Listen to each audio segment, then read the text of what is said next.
Get ready to put your hands together for Catt Small.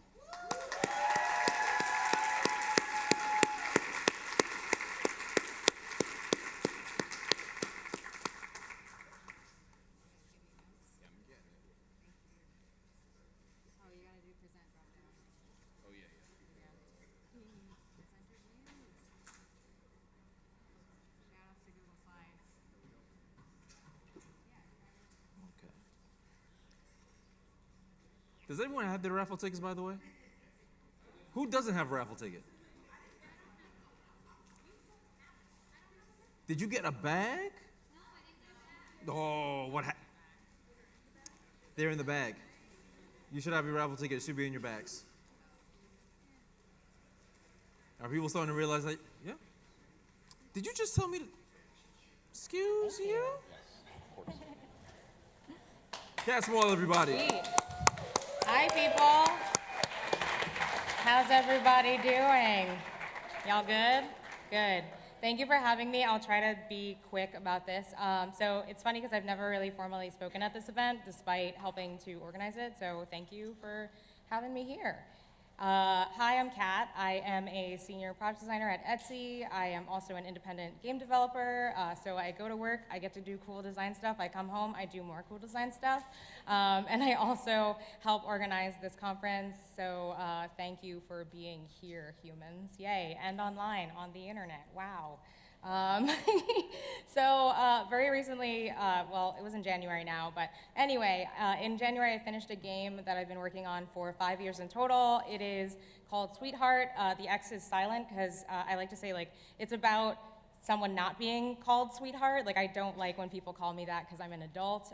So I really wanted to make this game, and I will tell you a little bit about why I made it and how I made it. So in SweetXheart, you experience life as a college-age graphic designer who deals with street harassment and microaggressions. So you get to actually dress her up in things that I would have definitely worn at that time period. You get to choose from different hairstyles, and it's a really fun expression of who I was. And the fun thing about this is that the character actually reacts to the clothes that you choose. So if you choose something that looks like trash, she is going to judge you. This is a GIF of what it looks like when you play this game. It's a little bit lower in quality because it's, you know, a recording, but you can see it in action. Hopefully some of you played it here today, and you can play it on the internet. I'll have a link at the end. So you get to react to people and interact with people in the game, choosing, for example, how to react to men who say really creepy things to you. And you may notice in the top left that there is a mechanic there that's about stress. So as people interact with you and say weird things, you get really stressed out and angry, which is very much like how I react. So the goal of this game is to navigate a week of regular tasks like work and socializing at school. So for example, there are some design and programming tasks that characters either celebrate you for or berate you for finishing, depending on the quality of your work. And you have lots of little interactions that add up over the time period. So it is a depiction of me, my former self, especially my anxieties, the stresses that I had on a day-to-day basis, what it's like to be a woman of color in the United States. And it's definitely a homage to what it was like to be a person learning to be an adult. So it's a really uncomfortable game, and I also love that my talk is juxtaposed next to Ben's, because this is an example of like how I kind of like deal with my real life situations. I love putting this stuff into video games. I really like that people have said, like, women have really responded well to this game because it captures a lot of what they experience on a day-to-day basis. The thing that I also love is when men play this game, because they're just like, oh God, is that what it's like? You have to do this like 52 times, like 52 weeks in a year? Like, that's too much. So I really, really loved that because it gives them an understanding of what it's like to exist when everything wants you to not exist. So I really felt like that was a major reason that I made this game. So now that you know what it is, let's talk a little bit about how I built it. I Firstly, did some research on myself. So conveniently enough, I love Google Calendar a lot. If you know me, you know that I send calendar invites for everything. The nice thing about this is I had my entire college schedule in my calendar, so I just went over my entire life from the time period in the game. And then what I did is I turned it into parts that could be interactive and parts that could be more narrative-driven. So these are actually screenshots from this wireframing program that I use, where I basically like diagrammed out how a day in this game might go, and then I multiplied that by 5 and really pointed out the more repetitive things that I wanted to be repetitive, and then the parts of the game that I wanted to be more one-off, and that was really helpful for figuring out how I would actually build this experience. So then what I did is I actually looked around for game engines. I'm a fan of using lots of different game engines, and if you don't know what a game engine is, it is a program or a framework or a set of tools that actually lets you make a game, and then you don't have to actually recycle, or you don't have to write things from scratch, so it lets you not have to reinvent the wheel, if that makes sense. So for this project, I wanted to work in JavaScript, and I was really looking for a good JavaScript game engine, and I chose Phaser. It is open source, it is really convenient, and I really wanted to work on the web specifically because Unity, for example, doesn't have really great game support, and I just wanted this game to be accessible to everyone. So Phaser's a really great game engine, and if you work with JavaScript or you're curious about JavaScript, I highly recommend it. So this game, one thing that I learned actually is that when you're making a game with an open source tool, it will update all the time, and I just stopped at Phaser version 2.4. I think it's like on 3 point something now, and I was just like, whatever. So what I did when I started this game is I created a new folder, and when you're making a website, you have to make a page that's called index.html.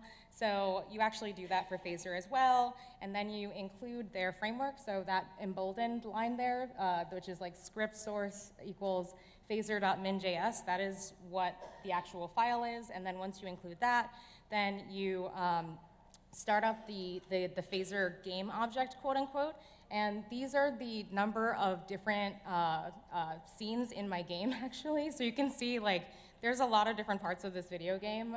So again, if you haven't played it, go play it. It's really complicated. It's only like maybe 30 minutes, but there's a lot behind the scenes that goes on in there. So I actually ended up splitting every part of the game into a different scene because it got so big that it was impossible to just put in one file.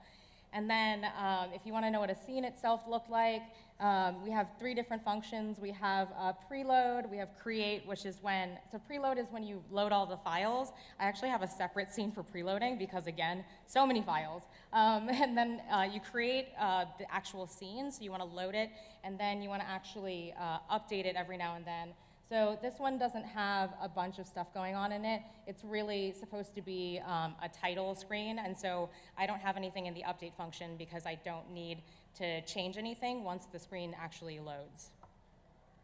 So once I had this skeleton set up, what I did next is actually create a dialogue system. As you saw, that a major part of the game is actually talking to people and being really awkward, so I had to figure out how I was going to make this work, and I was working with JavaScript, and Phaser doesn't actually have a dialogue feature in it, so for some reason I decided I needed to build my own, and I found out that you can actually use Google Sheets, and you can make, there's an add-on that's called Export Sheet Data. It's my favorite, it's my friend, and I actually exported JSON files, which are JavaScript object notation files, and I made this like monster that you can actually like see here. So each line has a different ID, and it's got a bunch of text in it, and then there are different options that you can choose from. So I made it so that if you click on continue, for example, it'll go there.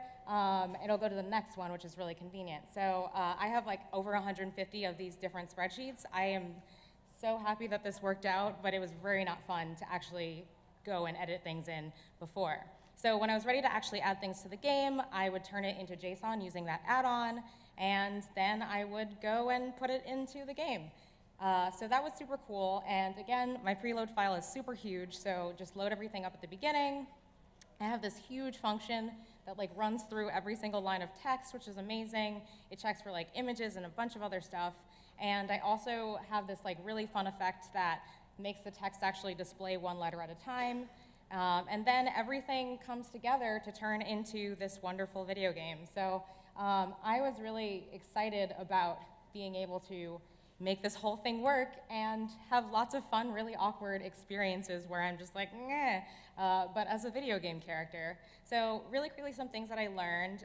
Number one, test early and often. I worked really hard to get a lot of feedback early on in the process of making this game.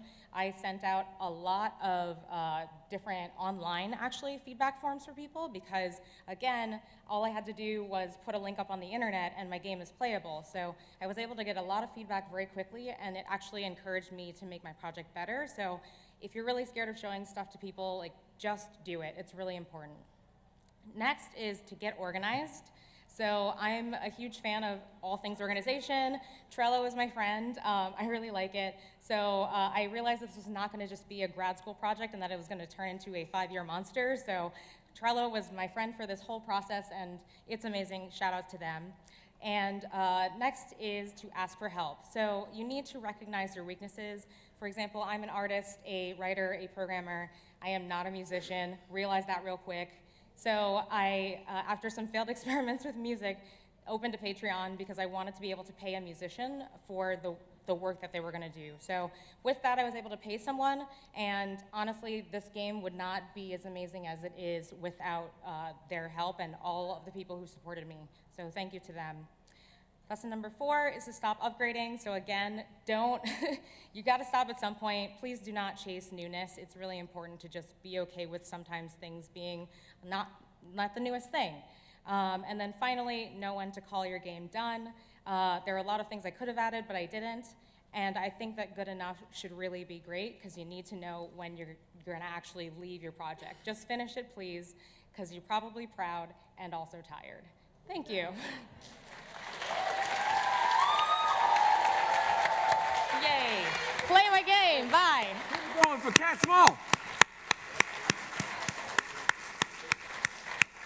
right. Thank you all very much.